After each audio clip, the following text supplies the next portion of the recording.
Hey guys, today I'm going to be talking about the 6 essential must-have outerwear pieces you need in your wardrobe. The first jacket that I want to cover is the leather jacket. The leather jacket has pretty much been an essential classic in anybody's wardrobe since forever. You could go like classic moto and copy like the James Dean look, or you could dress it up in a very extreme way by like a lapel style leather jacket, or you could go with like the new modern classic in like the bomber. The bomber could be interpreted as a classic body like this, or you could go like Nick Cannon or a la Nick Cannon drumline style and do like a full-on varsity Letterman. I would definitely wear it with more denim. However, at the same time, leather is a very, very versatile fabrication. So, it really depends on whether or not you decide to dress it up or dress it down. I've definitely seen people wear a leather jacket over a shirt and tie. Honestly, you can't really go wrong dressing leather jackets any way, shape, or form. I would say out of all the outerwear pieces, this would probably be the most versatile one. You either want to go like a brown shade or a black shade. However, within the brown and black shade too, there's a couple of different types of leather you should be cognizant of. One is the wash leather jacket, which is what you're looking at here. It basically gives it a more distressed look. It looks a little bit more worn in. It looks a little softer. It looks a little more worn in versus like there's a unwashed, like cleaner look. And that kind of gives it more of like a plasticky feel.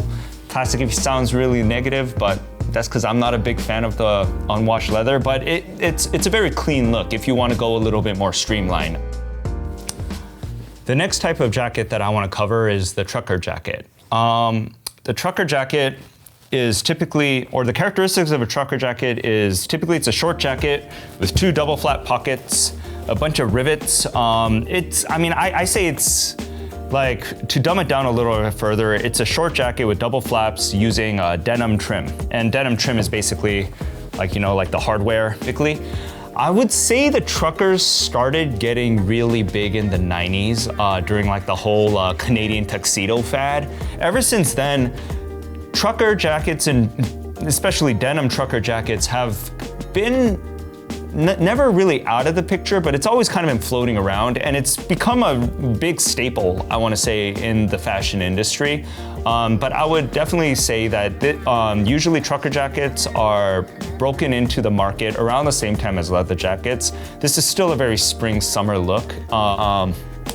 There's different types of trucker jackets when it comes to designs, but I would say like the most distinct, like what most people play around with is whether or not the jacket is unlined versus lined. If it's lined, it's typically lined with Sherpa. You might see some that are like quilted lining with like polyfill for like the colder weather climates, but and typically like what's trending nowadays is either Sherpa or unlined. I would say for the most part, the trucker jacket is a very, very casual look. Whereas the leather jacket is very versatile when it comes to like dressing up or dressing down, truckers are typically considered very, very casual. The next jacket I want to cover is the tech jacket. The 2010s is when this type of jacket really blew up, and nowadays you see everybody wearing it. They sell this jacket across multiple price points. You could find this in the off-price market, you could find it in specialty store boutiques, you could find it in the premium market. I guess the main feature of a tech jacket is the fabrication. It's typically a polyester tech fabric. When it comes to color for the tech jacket, I personally prefer jewel tones. And by jewel tones, I mean the burgundies, the navies, the spruce color.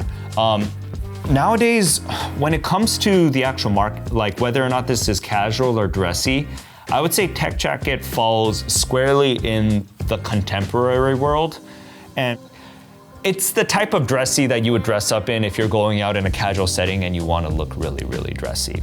This is very similar to leather in that you could wear this under a shirt you could wear a shirt and tie underneath this, or you could just go with the t-shirt look too. This comes in slim, this comes in oversized. It really depends on what brand you're shopping. And honestly, every brand carries this. Tech jackets also fall under the spring summer category. So you'll, if you're looking for a brand new tech jacket, I think the best time to get the newest looks would probably be anywhere from January through April. This one is by far the youngest styling that's been out in the market. The rest of the other jackets are classics. This is probably the newest addition to any essential outerwear.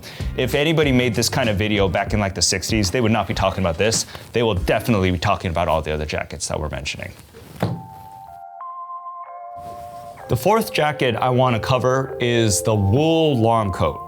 You'll start seeing a lot of the wool long coats probably hit the stores, I would say around September. And they're probably gonna sell a lot of this from September, October, November, and that's pretty much when all the new stuff is gonna show. And that's when you'll get the latest styles, and then come January, they're gonna mark down all the styles in the stores and you'll be able to get it for really, really cheap then.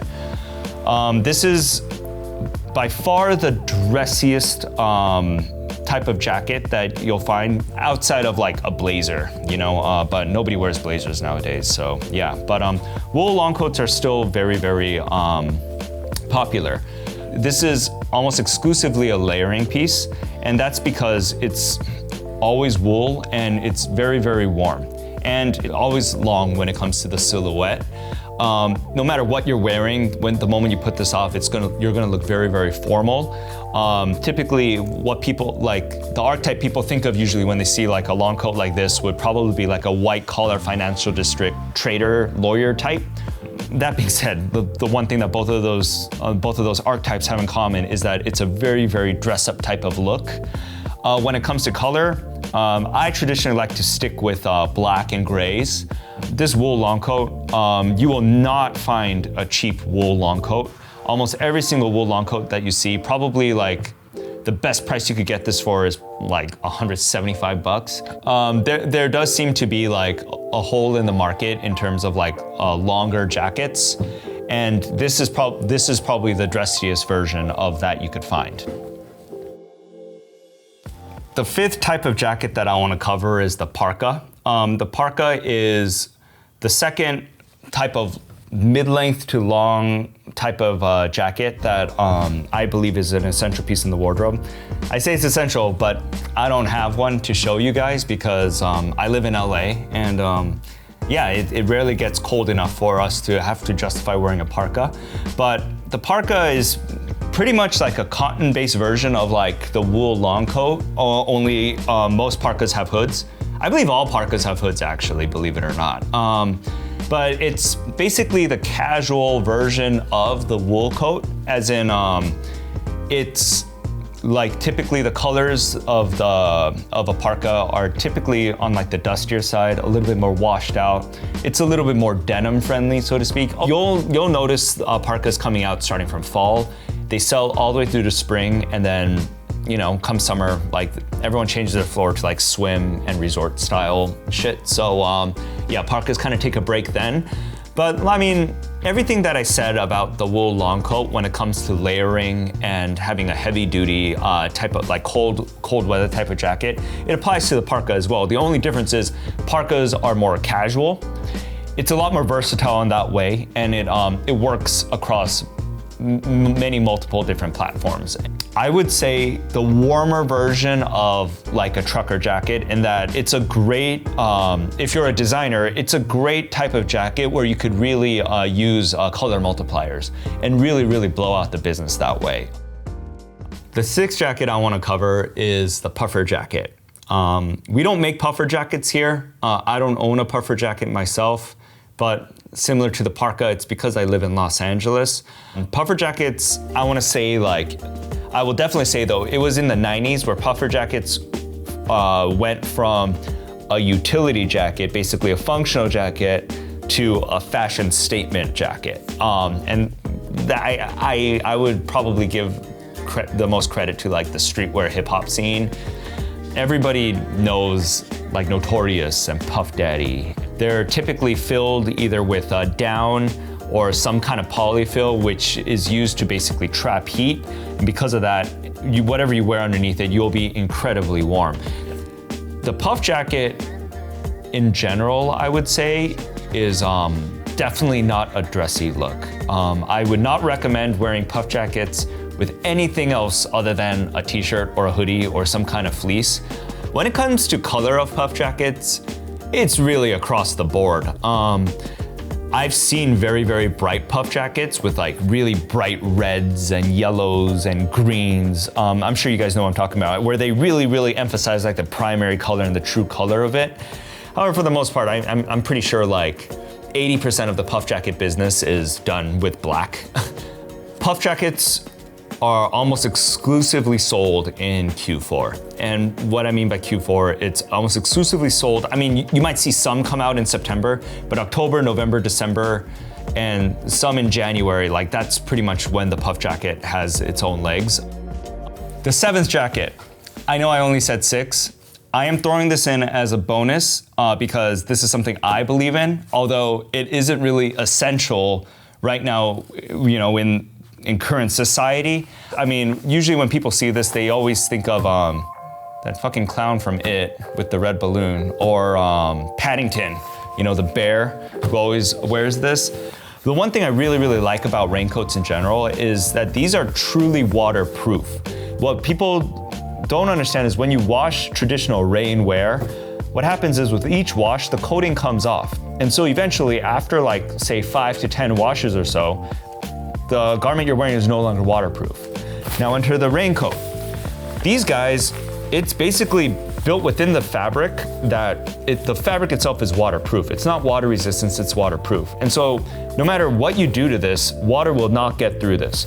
And on top of that too, these are typically lightweight, these are layering pieces, and they're very, very portable. And you know, it's a very thin but durable material, and it requires very minimal washing. You could actually just wash this with water and everything seems to come off of it. Now, this is in a traditional yellow, but I mean, let's be real, most people will wear this in black. But I also think you could definitely style this in like the typical like olives and, you know, all the surplus colors. I think this will look really, really nice with jewel tones. I think this will look great with like bright colors as well. And I think you could really style this in really fun, unique ways.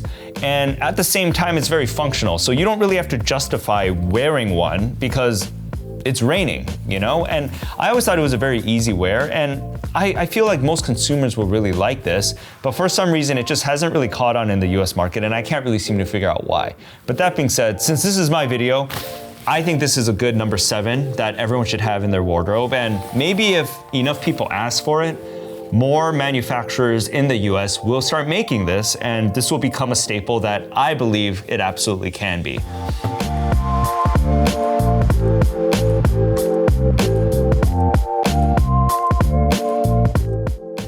Thanks for watching this video. If you want to see more videos similar to this, please like this video and drop a comment below.